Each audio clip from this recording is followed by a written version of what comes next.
தன்னோட வீட்டு கொலையில சில வாழை கண்ணுங்களை நட்டிருந்தாரு அழகப்பன்.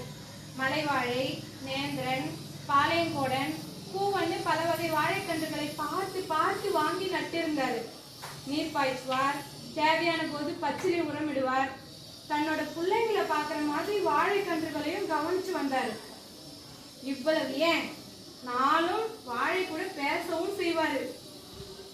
அப்பா வாழைக்கன்றுகளை இந்த அளவுக்கு நேசிப்பது அவருடைய பிள்ளைகளுக்கான சுந்தரிக்கும் தெரியும். அவரோட மனைவி அழகம்மாளுக்கும் தெரியும். கூடவே அழகம்மாளுக்கு வேற ஒன்றும் தெரியும். வாழையில எத்தனை குலை வரும், ஒரு குலையில எத்தனை காய் காய்க்கும், ஒரு பழத்திற்கு 1 ரூபாய்னு வச்சுக்கிட்டா ஒரு குலைக்கு எத்தனை ரூபாய் கிடைக்கும், அப்படி 10 குலை கிடைச்சா மொத்தம் எத்தனை ஆகும் அப்படின்னு தம் புருஷன் இப்ப இருந்த கணக்கு போட தொடங்கிட்டு இருக்கிறதும் அழகம்மாளுக்கு தெரியும். ஒரு நாள் சுந்தர் சுந்தரி ஓடி வாங்க. ஒரு நாள் சுந்தரன் சுந்தரி ஓடி வாங்க. அழகப்பன் கூப்பிடுறது சத்தம் கேட்டு 2 பேரும் கொல்லைப்புறத்தை நோக்கி ஓடி வந்தாங்க. பாருங்க, நம்ம வாழை குலைத்தள்ளிருச்சு அப்படின்னு சின்ன குழந்தைய போல துள்ளினாரு அழகப்பன். இன்னும் சில நாளிலே இதுல நிறைய காய் காய்க்கும், காய் பழுக்கும், ஒரு பழத்திற்கு 1 ரூபாய்னு இந்த கொலையை விற்கலாம், நமக்கு நிறைய பணம் கிடைக்கும் அப்படின்னு கண்ணை பெருசா விரிச்சபடி சொன்னாரு. மலைவாழை ஒண்ணு நீளமாக குலைத்தல் இருந்துச்சு. நாளாக நாளாக சீப்பு சீப்பாக காய் வந்துச்சு. காய்கள் காய்த்து பெருசாச்சு. சில சீப்புகளிலே சில காய்கள் மெல்ல கனிய தொடங்கிச்சு. பச்சை நிறம் மெல்ல மஞ்சளாக மாற தொடங்கிச்சு. அழகப்பன் கொடுவாளை எடுத்துக்கிட்டு கொல்லைப்புறத்துக்கு நடந்தார். குழந்தைகள் பழகுலையில் உள்ள பழத்தை ஆசையாக பார்த்தாங்க. ஆனா அழகப்பன் அதை கண்டுக்கவே இல்லை. குலைய வெட்டினார், ஒரு சாக்கு பைக்குள் நுழைச்சாரு, வீட்டுக்குள்ள கொண்டு வந்து தொங்க விட்டுட்டாரு. 4-5 நாளாச்சு. பழவாசம் மூக்க தொலைச்சது. சாக்கு பையை மெல்ல நீக்கி பார்த்தான் சுந்தர். சொல்லி வச்ச மாதிரி அத்தனை பழங்களும் மஞ்சள் நிறத்தில் தக தகன்னு ஜொலிக்குது. அவனோட வாயில கப்பலே விடலாம், அவ்வளவு எச்சில் ஊறுச்சு. பழத்தை பறிக்க அவன் கை நீண்டுது. ஆனா அப்பா திட்டுவாரேன்னு நினைச்சு கைய பின்னுக்கு இழுத்துக்கிட்டான்.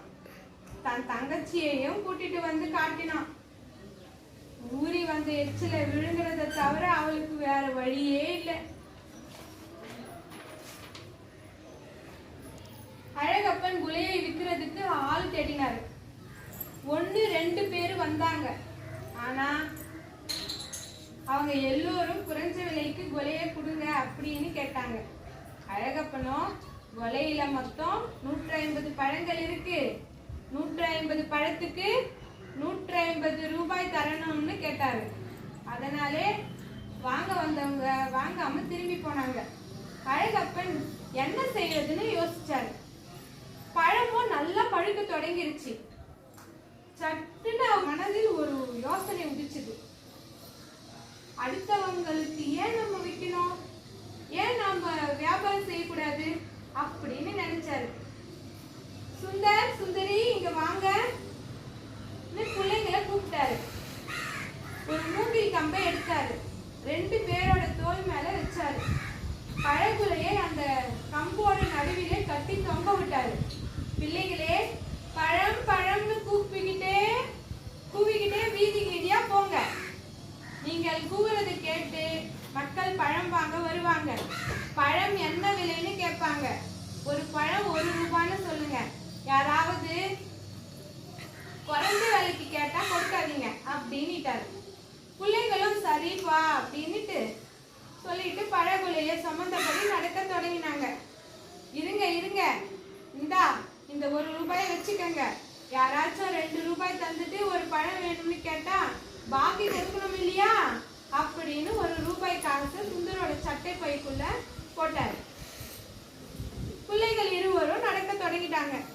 நிறைய வீடுகள் உள்ள தெருவை போய் சேர்றதுக்குள்ள அவங்களுக்கு போதும் ஆயிடுச்சு. அண்ணா, தோல் வலிக்குது, பசிக்குது, என்ன செய்யறது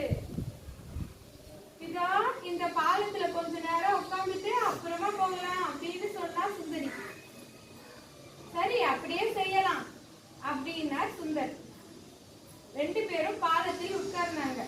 பழங்குலையில் உள்ள பழங்க சூரிய வெளிச்சத்துல தக மின்னுச்சு. 2 பேரும் பழங்களை ஆசையாக பார்த்தாங்க. ஆனா சாப்பிட முடியாதே. சட்டென சட்டை பைக்குள் கையை விட்டான் சுந்தர். அதுக்குள்ள கிடந்த ஒரு ரூபாய் நாணயத்தை எடுத்தான். சுந்தரி, ஒரு பழம் என்ன விலை அப்படின்னு கேட்டான். என்ன, ஏன் கேக்குற? ஒரு பழம் 1 ரூபான்னு உனக்கு தெரியாதா? சுந்தரி எதிர்கேள்வி கேட்டாள். இந்தா 1 ரூபாய், ஒரு பழம் தான். 1 ரூபாய் காசை நீட்டிக்கிட்டு கேட்டான் சுந்தர். சுந்தரி அந்த காசை வாங்கி வச்சுக்கிட்டு ஒரு பழத்தை பிச்சு கொடுத்தான். அவன் சாப்பிடுறதையே கொட்ட கொட்ட பார்த்தபடி உட்கார்ந்து இருந்தான். அவன் சாப்பிட்டு முடிச்சதும், இந்தா 1 ரூபாய், ஒரு பழம் கொடு. அதே காசை சுந்தர் கிட்ட நீட்டிக்கிட்டே கேட்டாள் சுந்தரி. காசை வாங்கி வச்சுக்கிட்டு பழத்தை பிச்சு கொடுத்தான் சுந்தர்.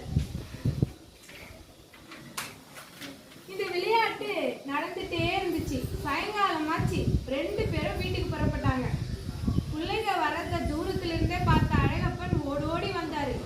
கொலையில ஒரு பழம் கூட இல்லாததை பார்த்து ரொம்ப சந்தோஷமானாரு. சுந்தர் சட்டை பைக்குள் கையை விட்டான்.